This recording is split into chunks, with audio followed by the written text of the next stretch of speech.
You're listening to the Corbett Report.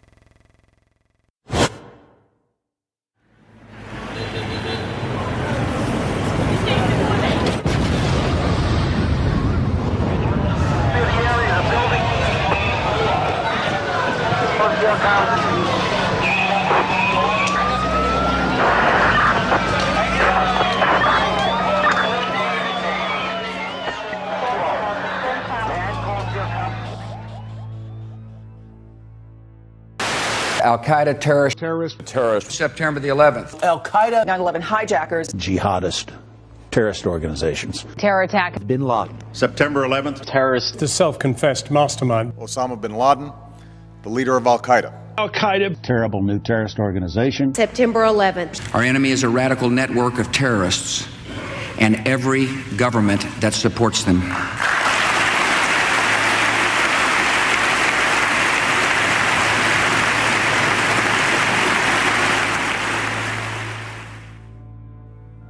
Forget for one moment everything you've been told about September 11th, 2001. Instead, let's ask ourselves one question. What was 9/11? A terrorist atrocity? An attack on America? The first salvo in a new war? A day that changed everything? The question may seem simple, but how we answer it is of vital importance. It determines how we proceed with our investigation of that day. And once you strip away the emotional rhetoric and the fear-inducing imagery, we're left with the simple truth. 9/11 was a crime. And as with any crime, there is one overriding imperative that detectives must follow to identify the perpetrators. Follow the money.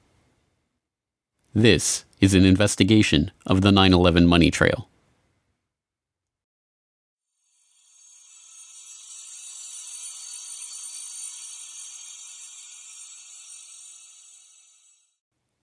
In 1998, the Port Authority of New York and New Jersey agreed to privatize the World Trade Center, the complex of office towers in Lower Manhattan that they had owned and operated since their construction in 1973.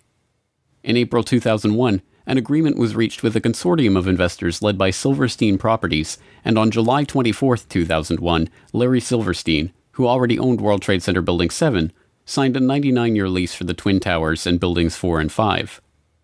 The lease was for $3.2 billion and was financed by a bridge loan from GMAC, the commercial mortgage arm of General Motors, as well as $111 million from Lloyd Goldman and Joseph Kerr, individual real estate investors. Silverstein Properties only put down $14 million of its own money. The deal was unusual in a variety of ways. Although the Port Authority carried only $1.5 billion of insurance coverage on the WTC complex, which earlier that year had been valued at $1.2 billion, Silverstein had insisted on doubling that amount, insuring the buildings for $3.55 billion. Silverstein's insurance broker struggled to put that much coverage in place and ultimately had to split it among 25 dealers. The negotiations were so involved that only temporary contracts were in place for the insurance at the time the lease was signed, and by September the contracts were still being finalized. Silverstein's group was also explicitly given the right to rebuild the structures if they were destroyed, and even to expand the amount of retail space on the site if rebuilding did take place. Within hours of the destruction of the Twin Towers on September 11th, Silverstein was on the phone to his lawyers, trying to determine if his insurance policies could construe the attacks as two separate insurable incidents rather than one. Silverstein spent years in the courts attempting to win $7.1 billion from his $3.55 billion insurance policy, and in 2007 walked away with $4.55 billion, the largest single insurance settlement ever. As soon as the deal was announced, Silverstein sued United and American Airlines for a further $3.5 billion for their negligence in the 9/11 attacks, a claim that was struck down by the courts but is still on appeal. Perhaps even more outrageously, in a secret deal in 2003, the Port Authority agreed to pay back 80% of their initial equity in the lease, but allowed the Silverstein Group to maintain control of the site. The deal gave Silverstein, Goldman, and Kerr $98 million of the $125 million they put down on the lease, and a further $130 million in insurance proceeds that were earmarked for the site's rebuilding. In the end, Silverstein profited from the 9/11 attacks to the tune of $4.5 billion and counting. But that's the 9/11 insurance heist you saw. There was a much deeper, more complex, and well-hidden heist that was taking place behind closed doors on September 11th, 2001, deep in the heart of the World Trade Center itself. Marsh & McLennan is a diversified risk, insurance, and professional services firm with over $13 billion in annual revenue and 57,000 employees. In September of 2001, 2,000 of those employees worked in Marsh's offices in the World Trade Center. Marsh occupied floors 93 to 100 of the North Tower, the exact area of the impact and explosion. In the year prior to 9/11, Marsh had contracted with Silverstream Software to create an electronic connection between Marsh and its clients for the purpose of creating paperless transactions.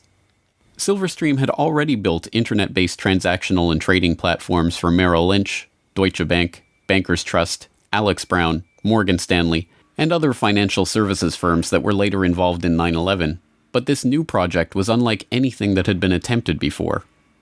Richard Andrew Grove, the salesperson who handled the Marsh & McLennan project for Silverstream, explains.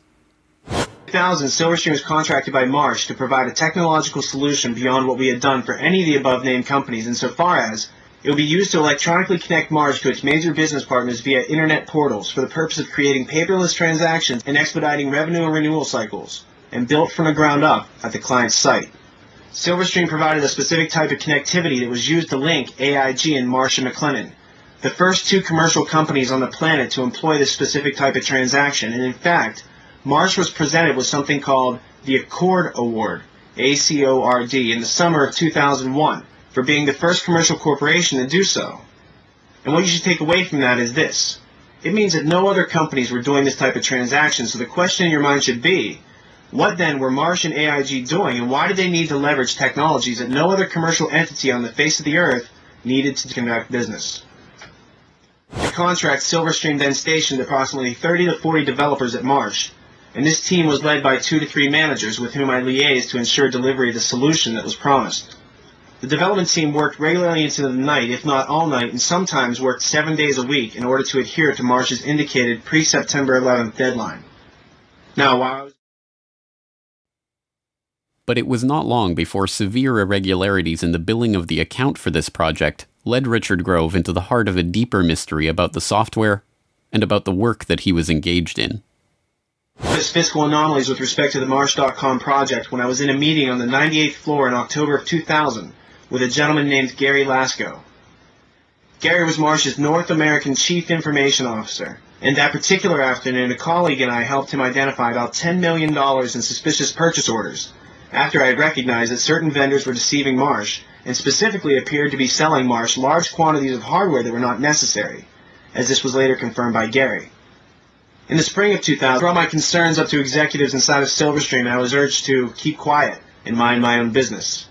I went to an executive inside of Marsh, and he advised me to do likewise.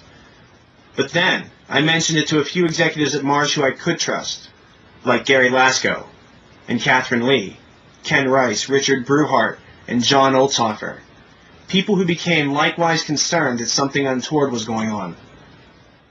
The concerned colleagues I just mentioned were murdered on September 11th, and the executives who expressed dismay at my concerns are alive and free today because of it. I feel it's no coincidence as the Marsh executive who urged me to drop my line of inquiry made sure that his personnel, who I just mentioned, were in the office bright and early for a global conference call before the staff meeting upon which I was to intrude. A conference call which I was informed this executive in question conducted but attended from the safety of his Upper West Side apartment. Although in getting... The global conference call with Marsh's IT staff on the morning of 9/11, a meeting that included the staff who were investigating the suspicious billing on the Silverstream deal, was confirmed in a 2006 interview with Marsh's then Chief Information Officer, Ellen Clark. Richard Grove had been asked to attend the meeting, but was stuck in traffic on the way to the towers when the attack began. His friends at Marsh were not so lucky. 294 Marsh employees, including all of the participants in the conference call in the North Tower, died that morning.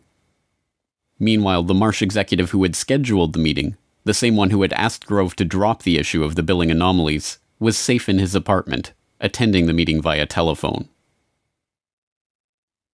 So what was the Marsh.com project really about? Why was it so important for it to be finished before September 11th? And what kind of transactions did it enable?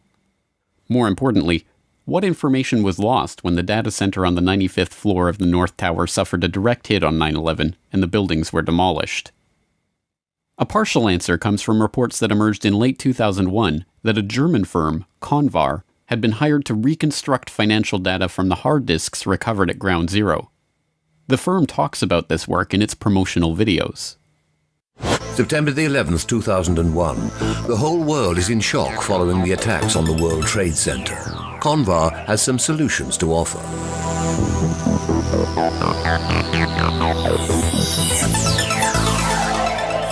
Data stored on countless hard drives retrieved from the collapsed towers was believed to have been lost, but Convar specialists can render irreplaceable information readable again at Europe's only high-security data recovery center.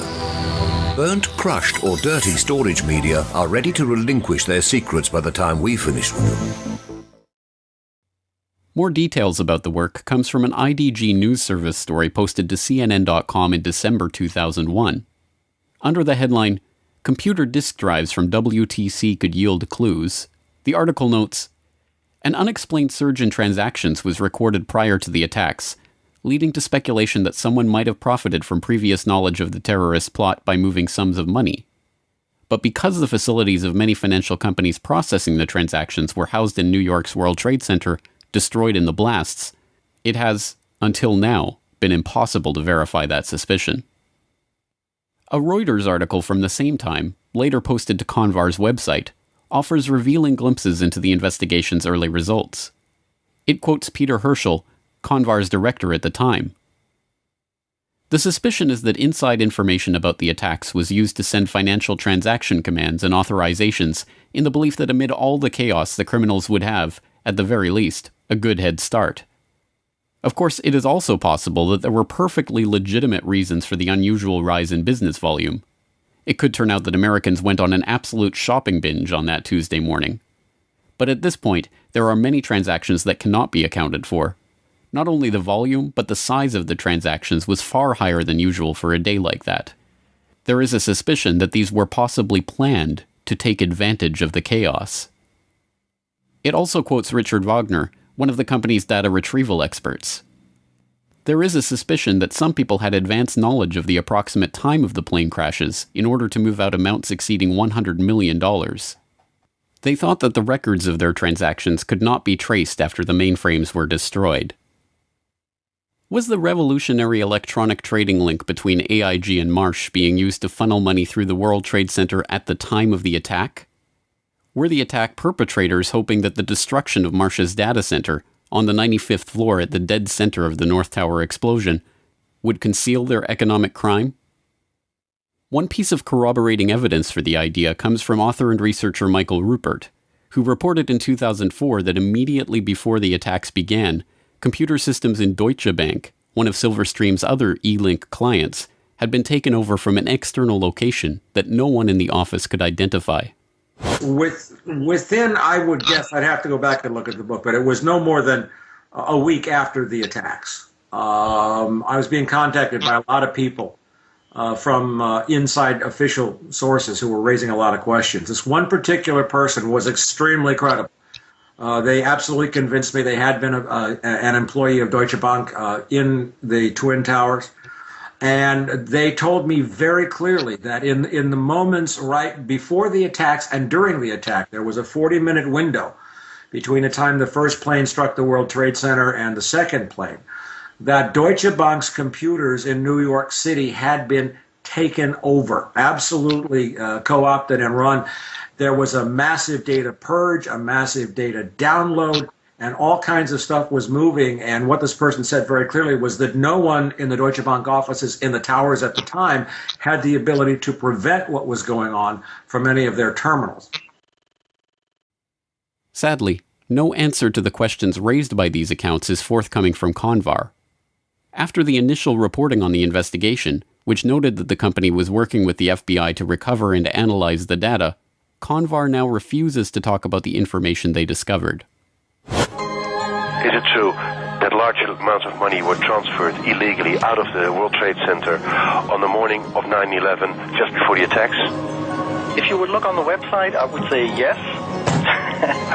Because that was the information from a previous release. If you would ask me today, I would need to tell you that I could not give you any additional information about that. I'm really sorry. At the time of 9/11, Marsh's chief of risk management was Paul Bremer, the former managing director of Kissinger and Associates, who went on to oversee the U.S. occupation of Iraq. On the morning of 9/11, he was not in his office at Marsh & McLennan, but at NBC's TV studio, where he was delivering the official story of the attack. It's Paul Bremer. I want to make sure I'm getting your name right because I'm just meeting you just at this moment. You're a terrorism expert. Counterterrorism, I hope. And can talk to us a little bit about who could. I mean, there are a limited number of groups who could be responsible for something of this magnitude. Yes, this is a very well planned, very well coordinated attack, which suggests it's very well organized centrally, and there are only 3 or 4 candidates in the world, really, who could have conducted this attack. Bin Laden comes to mind right away, Mr. Bremer. Indeed, he certainly does. Bin Laden was involved in the first attack on the World Trade Center, which had as its intention doing exactly what happened here, which was to collapse both towers. He certainly has to be a prime suspect, but there are others in the Middle East, and there are at least 2 states, Iran and Iraq, which should at least remain on the list of potential suspects. What kind of... I don't recall anything like this. Pearl Harbor happened a month before I was born, and I hear my parents talk about that as a seminal event in their lives all the time. I am not aware of anything like this in the United States before. Americans are now, I think it's fair to say, really scared. Should we be? This is a day that will change our lives, isn't it? It is a day that will change our lives. It's a day when the war that the terrorists declared on the United States, and after all, they did declare war on us, has been brought home to the United States in a much more dramatic way than we've seen before. So it will change our lives.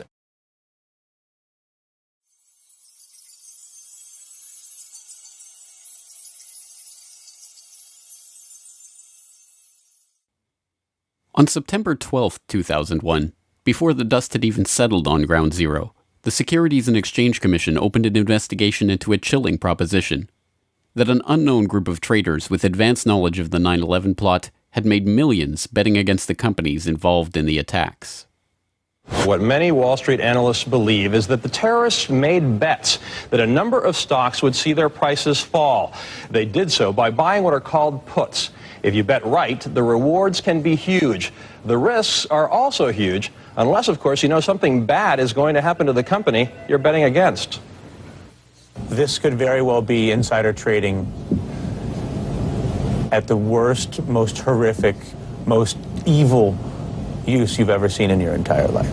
One example, United Airlines. The Thursday before the attack, more than 2,000 contracts betting that the stock would go down were purchased.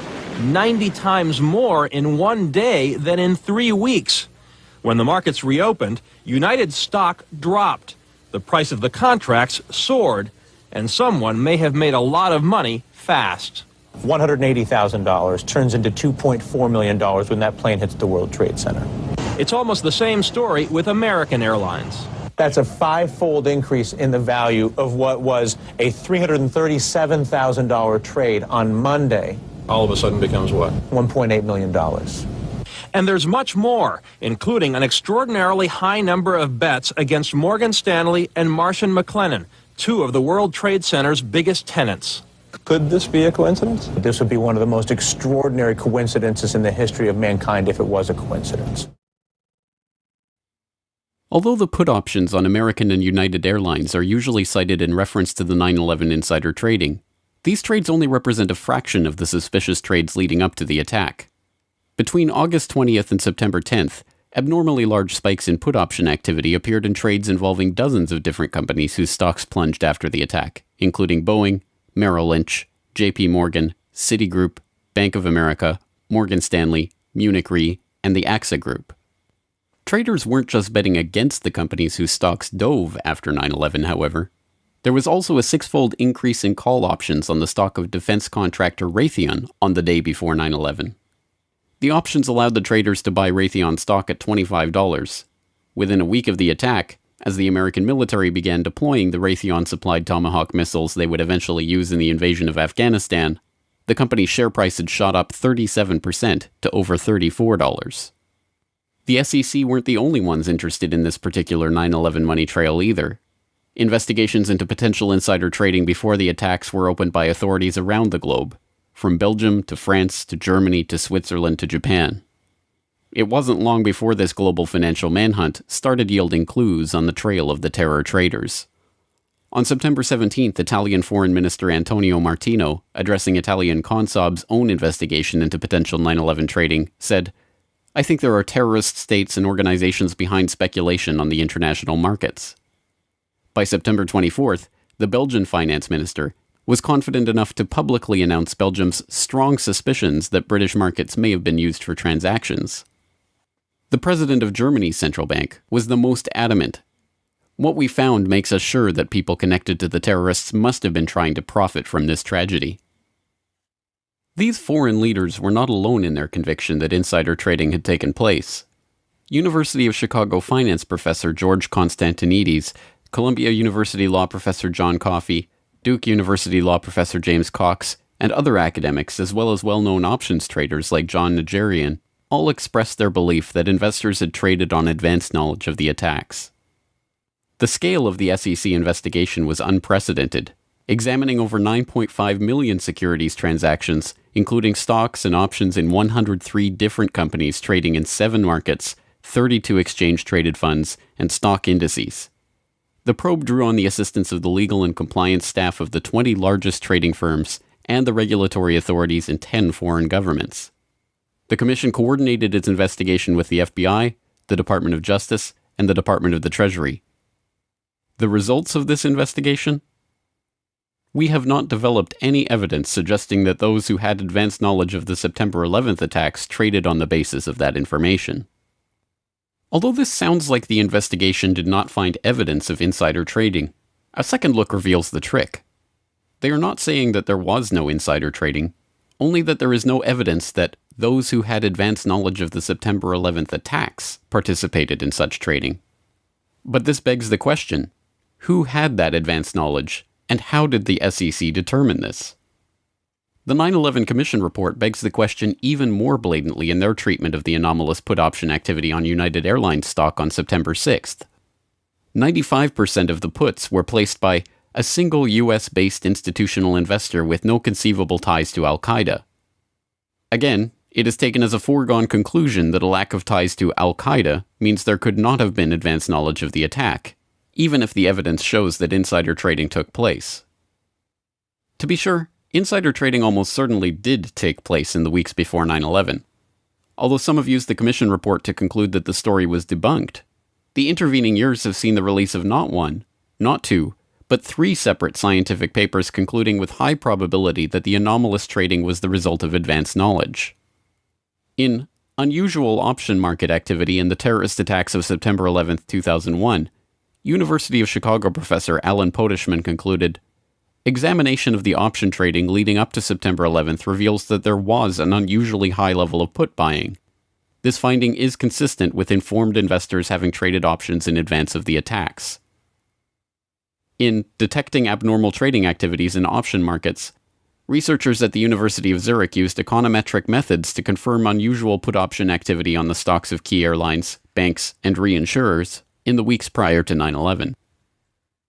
And in Was There Abnormal Trading in the S&P 500 Index Options Prior to the September 11th Attacks, a team of researchers concluded that abnormal activity in the S&P Index Options market around the time of the attack is consistent with insiders anticipating the 9/11 attacks. The only question, then, is who was profiting from these trades, and why was no one ever indicted for their participation in them? One lead is pursued by researcher and author Kevin Ryan. In Evidence for Informed Trading on the Attacks of September 11th, he examines an FBI briefing document from 2003 that was declassified in 2009. It describes the results of FBI investigations into 2 of the pre-9/11 trades that the Bureau had identified as suspicious, including the purchase of 56,000 shares of Stratisec in the days prior to 9/11. Stratisec provided security systems to airports, including, ironically, Dulles Airport, as well as the World Trade Center and United Airlines, and saw its share price almost double when the markets reopened on September 17, 2001. The trades traced back to a couple whose names are redacted from the memo, but are easily identifiable from the unredacted information. Mr. and Mrs. Wirt D. Walker III, a distant relative of the Bush family and business partner of Marvin Bush, the president's brother. The document notes that the pair were never even interviewed as part of the investigation because it had revealed no ties to terrorism or other negative information. In addition to begging the question, this characterization is provably false, as Ryan noted in a conversation with financial journalist Lars Schall. Wirt Dexter Walker at Stratesec hired several people from a company called the Carlyle Group. And the Carlyle Group had bin Laden family members as investors. Also, Wirt Walker's fellow director, James Abrahamson, was a close business associate of a man named Mansour Ijaz, a Pakistani businessman. And Mansour Ijaz claimed to be able to contact Osama bin Laden on multiple occasions. So there does seem to be some circumstantial evidence indicating that these people were connected to Al-Qaeda, at least to the point where we should investigate. And isn't it true that also some members of the bin Laden family were actually in Washington at a gathering of the Carlyle Group on 9/11? That's true. The Carlyle Group had a meeting at the Ritz-Carlton Hotel in Washington on September 11th, and present there were former President George H.W. Bush, James Baker, and the brother of Osama bin Laden. I believe his name was Salem. I can't recall his exact name.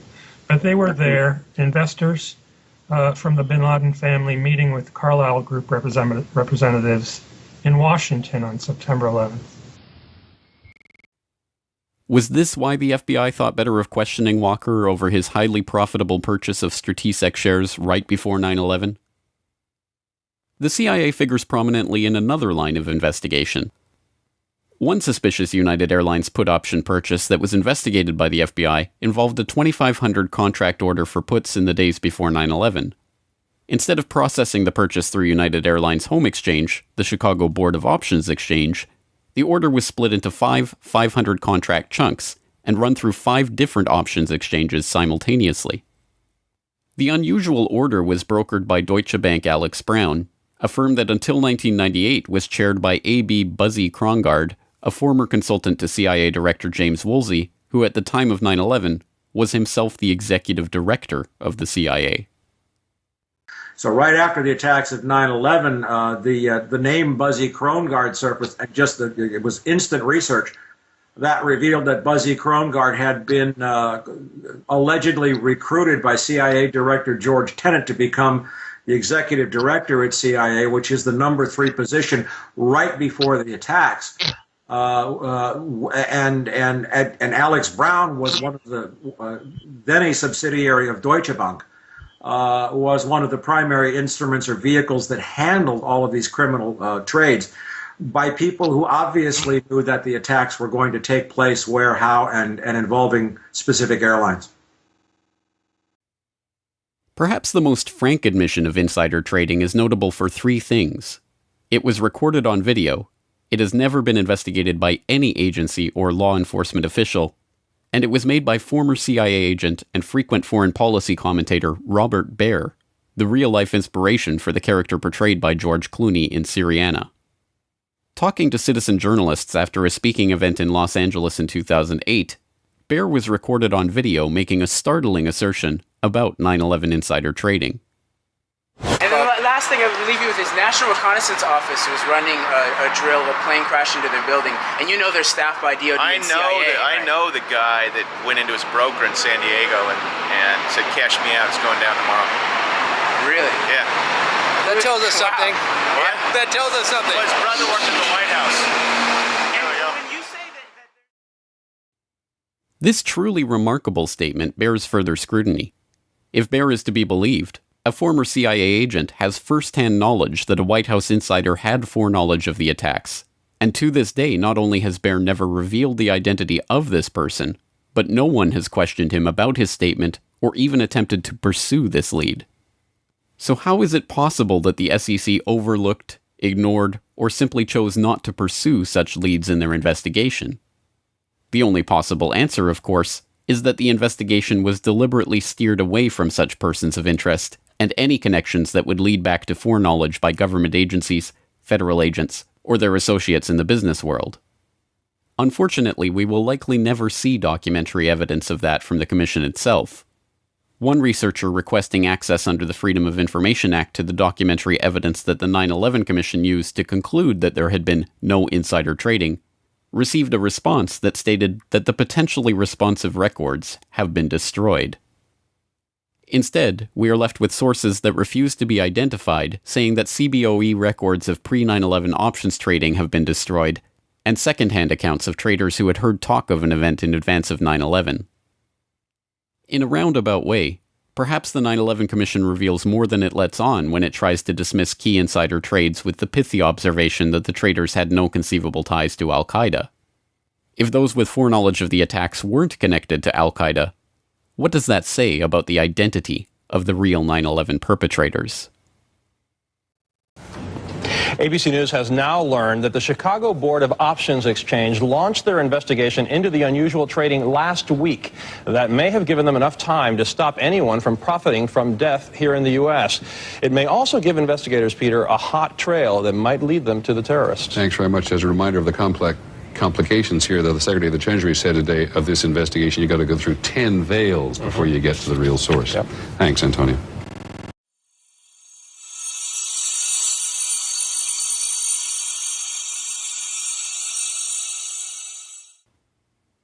P-Tech was a Quincy, Massachusetts-based company specializing in enterprise architecture software, a type of powerful computer modeling program that allows large-scale organizations to map their systems and employees and to monitor them in real time.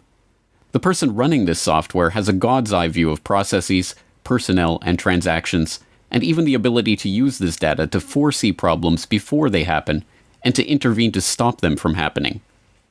As a senior consultant working on risk management for JP Morgan at the time of 9/11, Indira Singh was looking for exactly this type of software to implement the bank's next-generation risk blueprint.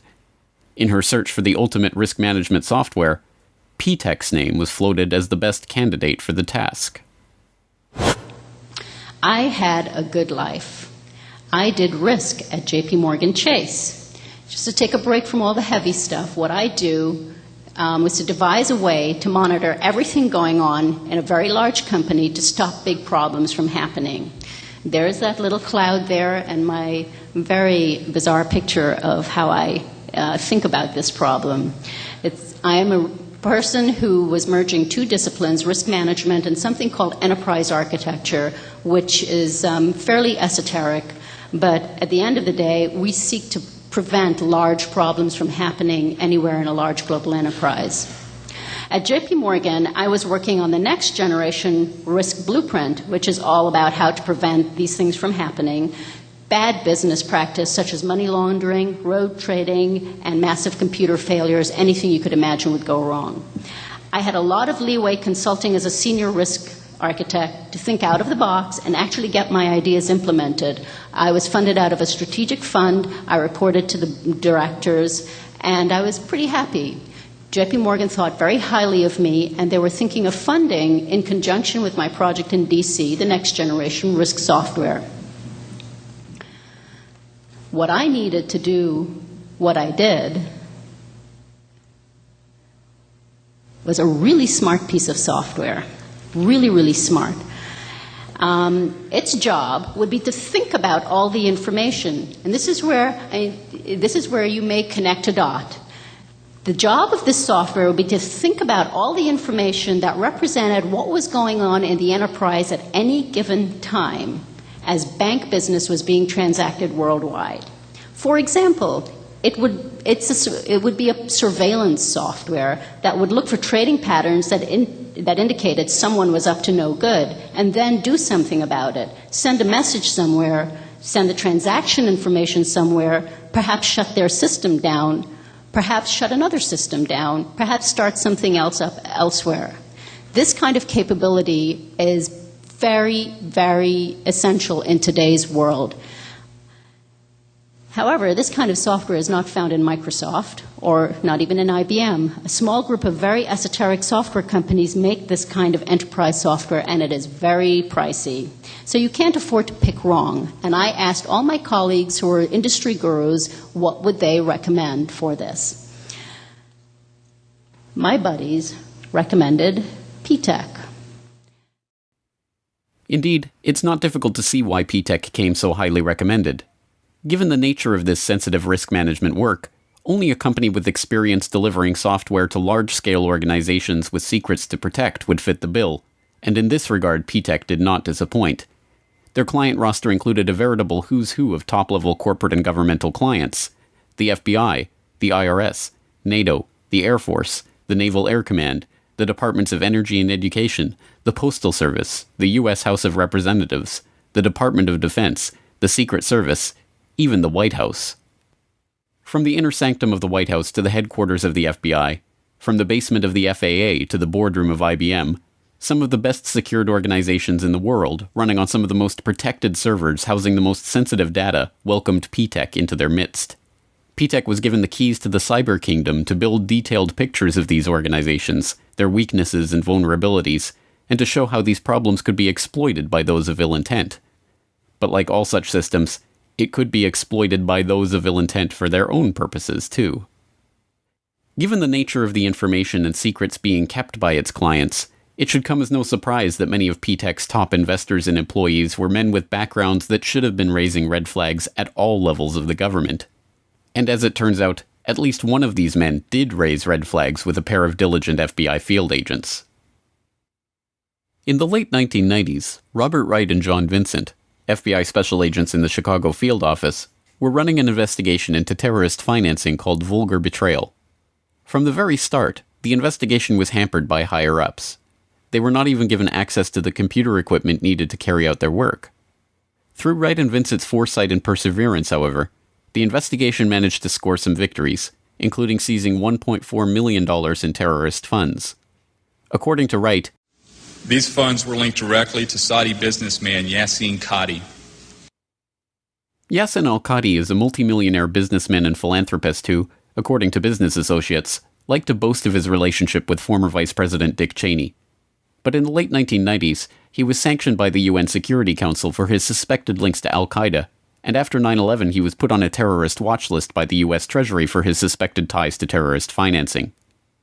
During the 1990s, as vulgar betrayal was being thwarted from opening a criminal investigation into his activities, the Qadi-backed investment firm Sarmony Limited became an angel investor to a software startup called P-TECH, providing $5 million of the initial $20 million of capital that got P-TECH off the ground.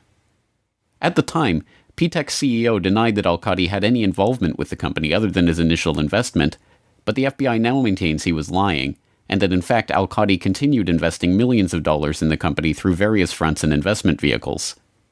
Company insiders told FBI officials that they were flown to Saudi Arabia to meet P-TECH's investors in 1999, and that al-Qadi was introduced as one of the owners. It has also been reported that Hussein Ibrahim, P-TECH's chief scientist, was al-Qadi's representative at P-TECH, and al-Qadi's lawyers have admitted that al-Qadi's representatives may have continued to sit on P-TECH's board even after 9/11. Ibrahim himself was a former president of BMI, a New Jersey-based real estate investment firm that was also one of the initial investors in P-TECH and provided financing for P-TECH's founding loan. P-TECH leased office space and computer equipment from BMI, and BMI shared office space in New Jersey with Qadi International, owned and operated by none other than Yassin al-Qadi. In 2003, counterterrorism czar Richard Clarke said, BMI held itself out publicly as a financial services provider for Muslims in the United States. Its investor list suggests the possibility this facade was just a cover to conceal terrorist support. Suhail Lahir was P-TECH's chief architect. When he wasn't writing the software that would provide P-TECH with detailed operational blueprints of the most sensitive agencies in the US government, he was writing articles in praise of Islamic holy war. He was also fond of quoting Abdullah Azzam, Osama bin Laden's mentor and the head of Maktab al-Khidmat, which was the precursor to al-Qaeda. That such an unlikely cast of characters were given access to some of the most sensitive agencies in the US federal government is startling enough. That they were operating software that allowed them to map, analyze, and access every process and operation within these agencies for the purpose of finding systemic weak points is equally startling. Most disturbing of all, though, is the connection between P-TECH and the very agencies that so remarkably failed in their duty to protect the American public on September 11th, 2001. Could you describe the relationship of P-TECH with the FAA? Now, P-TECH worked with the FAA for several years, didn't they? They worked the FAA. It was a joint project between P-TECH and MITRE, and they were looking at, it's interesting, they were looking at basically holes in the FAA's interoperability with responding with other agencies, law enforcement, in the case of an emergency such as a hijacking. So they were looking for the escalation process, what people would do, how they would respond in case of an emergency, and find the holes and make recommendations to fix it. Now, if anyone was in a position to understand where the holes were, P-TECH was, and that's exactly the point. And if anybody was in a position to write software to take advantage of those holes, it would have been P-TECH. Now, was there a reference to P-TECH having operated in the basement out of the FAA? Yes. Now, typically, because the scope of such projects are so overarching and wide-ranging, when you are doing an enterprise architecture project, you pretty much have access to how anything in the organization is being done, where it's being done, on what systems, what the information is, and you pretty much have carte blanche. If it's a major project that spans several years, the team that comes in has literally access to almost anything that they want because you're operating on a blueprint level, on a massive scale. So, yes, they were everywhere, and I was told that they were in places that required clearances. I was told that they had log-on access to FAA flight control computers. I was told that they had passwords to many computers that you may not on the surface think has anything to do with finding out holes in the system. But let's say you've said, okay, you isolated a part of a process, of a notification process that was mediated by a computer, and you wanted to investigate it further, then you would typically get log-on access to that computer. And from that, back upstream or downstream. So who knows? You know, from my own experience, I could have access to almost anything I wanted to in JP Morgan Chase. And didn't, for the reason if anything went wrong, I didn't want to have the access. But if you were up to no good as an enterprise architect with such a mandate, you typically could have anything you wanted. So who was really behind P-TECH? Did Ziadi, Ibrahim, and the others somehow evade the due diligence of all of the government agencies and multinational corporations that P-TECH contracted with? Did P-TECH just happen to end up working on the interoperability of the FAA and the Pentagon systems on the morning of 9/11? Did al-Qadi's friend Dick Cheney really know nothing of Qadi's connections or activities? Was this all some devious al-Qaeda plot to infiltrate key systems and agencies of the US government? Not according to the people who were really investigating the company. So what did the 9/11 Commission have to say about P-TECH? Absolutely nothing. The co-chair of the commission, Thomas Kane, had been involved in a $24 million real estate transaction with BMI, one of the P-TECH investors, but no mention was made of that at the time, and the commission never looked into P-TECH or its activities on 9/11. Meanwhile, Cheney's friend al-Qadi has since been removed from the Swiss, European, UN Security Council, and US Treasury terrorist sanctions lists. And Robert Wright? After Vulgar Betrayal was shut down, the FBI did eventually raid P-TECH's offices in December of 2002, but not before the company was given 2 weeks advance warning of the raid. The very next day, then Homeland Security Chief Tom Ridge declared that P-TECH in no way jeopardizes the security of the country. Osama Ziadi is still wanted by the FBI for lying about al-Qadi's involvement with the company, but the case is now cold. To the families and victims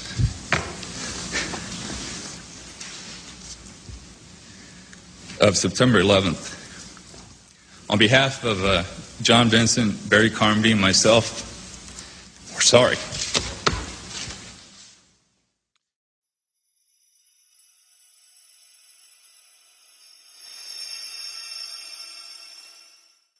The topic today is an adversary that poses a threat, serious threat to the security of the United States of America.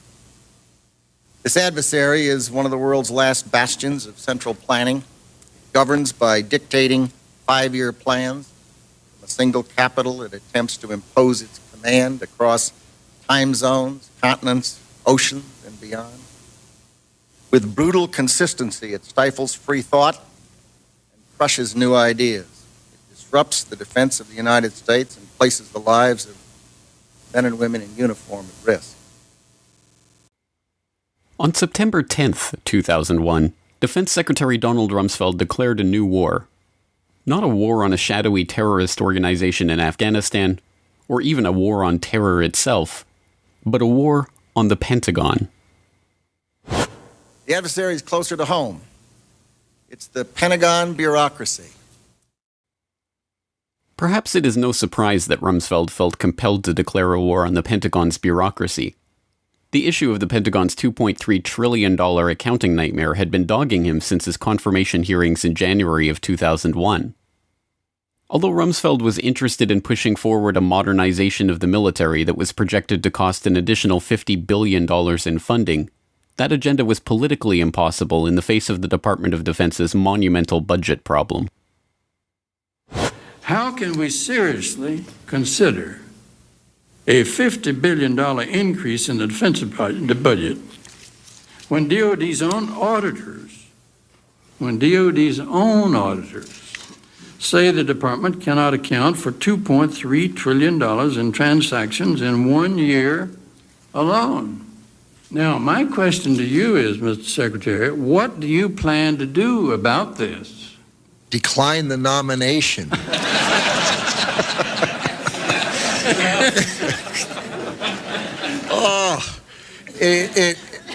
Senator, I have heard... I don't want to see you do that. We'll stand adjourned in that case. Senator, I have heard some of that and read some of that, that the department is not capable of auditing its books. It is... I was going to say terrifying. Terrifying only begins to describe the problem. The Department of Defense's own Inspector General report for fiscal year 1999 noted that the Defense Finance and Accounting Service had processed $7.6 trillion of department-level accounting entries in that year. Of that amount, only $3.5 trillion could be properly accounted for. $2.3 trillion in transactions were fudged to make entries balance, run through without proper documentation, or made up entirely. The Inspector General's office did not even examine the other $1.8 trillion in transactions because they did not have adequate time or staff to review them. In 2002, one DFAS accountant blew the whistle on the problem and the cover-up that was underway to stop investigators from finding out where the money went. According to some estimates, we cannot track $2.3 trillion in transactions. $2.3 trillion with a T. That's $8,000 for every man, woman, and child in America. To understand how the Pentagon can lose track of trillions, consider the case of one military accountant who tried to find out what happened to a mere $300 million. We know it's gone, but we don't know what they spent it on. Jim Minery, a former Marine turned whistleblower, is risking his job by speaking out for the first time about the millions he noticed were missing from one defense agency's balance sheets. Minery tried to follow the money trail, even crisscrossing the country looking for records. The director looked at me and he says, "Why do you care about this stuff?" It took me aback, you know. My supervisor asked me why I care about doing a good job. So he was reassigned and says officials then covered up the problem by just writing it off. As controller of the Pentagon from 2001 to 2004, Dov Zakheim was the man tasked with solving this problem.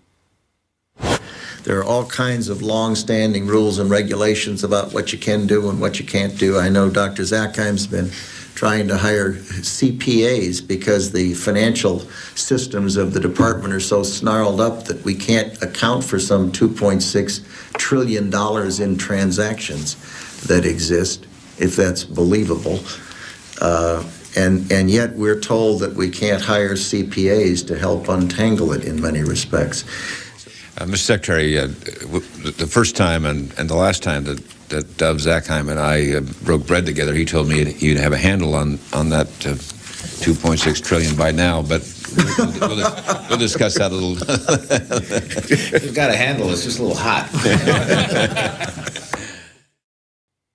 From 1987 to 2001, Zakheim headed SPC International, a subsidiary of System Planning Corporation, a defense contractor providing air warfare, cybersecurity, and advanced military electronics to the Department of Defense and DARPA. SPC's Radar Physics Laboratory developed a remote control system for airborne vehicles that they were marketing to the Pentagon prior to 9/11. Zakheim was also a participant in drafting Rebuilding America's Defenses, a document that called for a sweeping transformation of the U.S. military, including the implementation of the $50 billion missile defense program and increased use of specialized military technologies. The paper even noted how advanced forms of biological warfare that can target specific genotypes may transform biological warfare from the realm of terror to a politically useful tool. Rebuilding America's Defenses was a white paper produced by the Project for the New American Century, a group founded in 1997 with the goal of projecting American global dominance into the 21st century. Joining Zakheim in the group were a host of other neocons who ended up populating the Bush administration, including Dick Cheney, Paul Wolfowitz, Richard Pearl, Jeb Bush, and Donald Rumsfeld. In their September 2000 document, the group lamented that their plan for transforming the military was not likely unless a defining event took place, one that would galvanize public opinion. The process of transformation, even if it brings revolutionary change, is likely to be a long one, absent some catastrophic and catalyzing event, like a new Pearl Harbor. We know that the thing that tends to register on people is fear, and we know that tends to happen after there's a Pearl Harbor. It tends to happen after there's a crisis. And that's too late for us. We've got to be smarter than that. We've got to be wiser than that. We have to be more forward-looking. There's a wonderful book on Pearl Harbor by Roberta Wohlstetter and a foreword by Dr. Schelling that talks about this problem of seeing things happen and not integrating them in your mind and saying, yes, we need to be doing something about that now. That I reread periodically because it's so important. And on 9/11/2001, America received its new Pearl Harbor. The attack on the Pentagon struck Wedge 1 on the west side of the building. An office of the U.S. Army called Resource Services Washington had just moved back into Wedge 1 after renovations had taken place there. The office was staffed with 45 accountants, bookkeepers, and budget analysts. 34 of them were killed in the attack.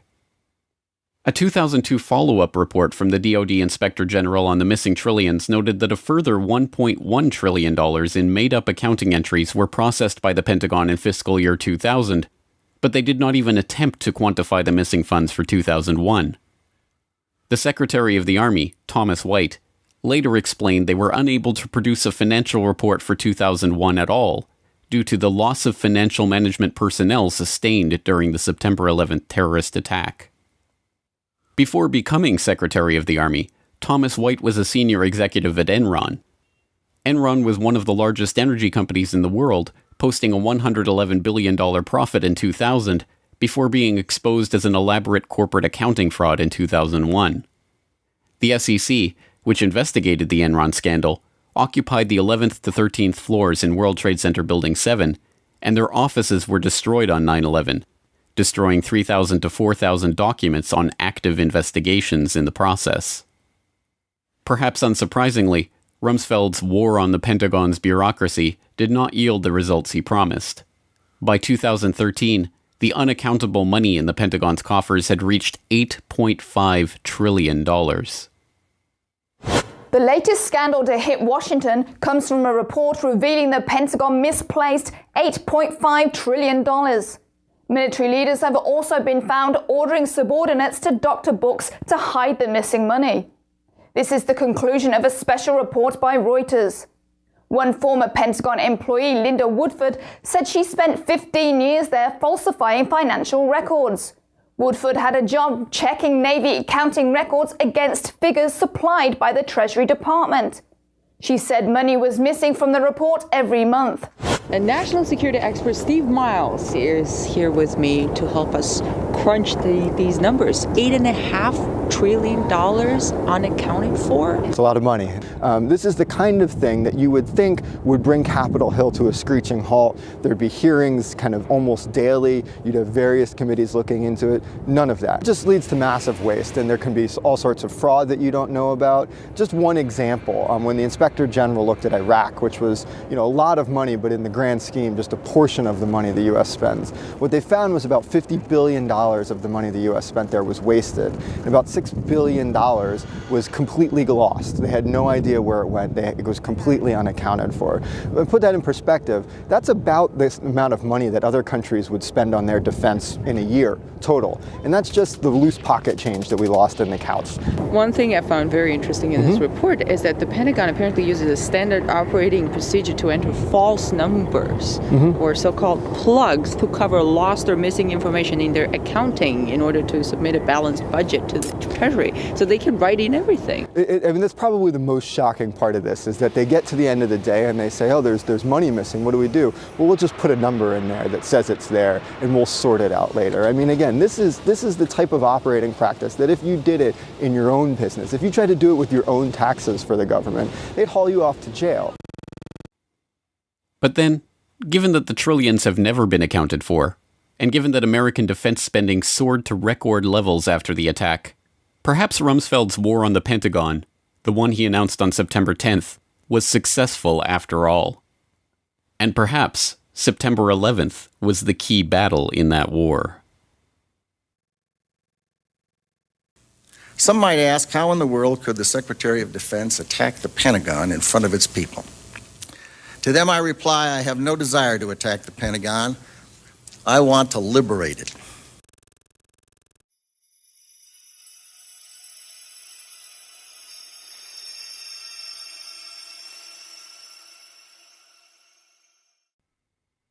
Insurance scams and insider trading, electronic fraud and vulgar betrayal, missing money and evidence destroyed. There are at least 8.5 trillion reasons to investigate the money trail of 9/11. Curious, then, that the U.S. government's final word on the attacks, the 9/11 Commission report, concluded that the money trail was not worthy of investigation at all. In Chapter 5 of the report, the Commission noted, "To date, the U.S. government has not been able to determine the origin of the money used for the 9/11 attacks. Ultimately, the question is of little practical significance." 9/11 was a crime, and as every detective knows, the first rule of criminal investigation is to follow the money. So why did the 9/11 Commission specifically reject this rule? The answers to 9/11 are not going to come from the suspects of the crime. Instead, it's up to investigators to continue to unearth the true evidence on the 9/11 money trail. Follow the money.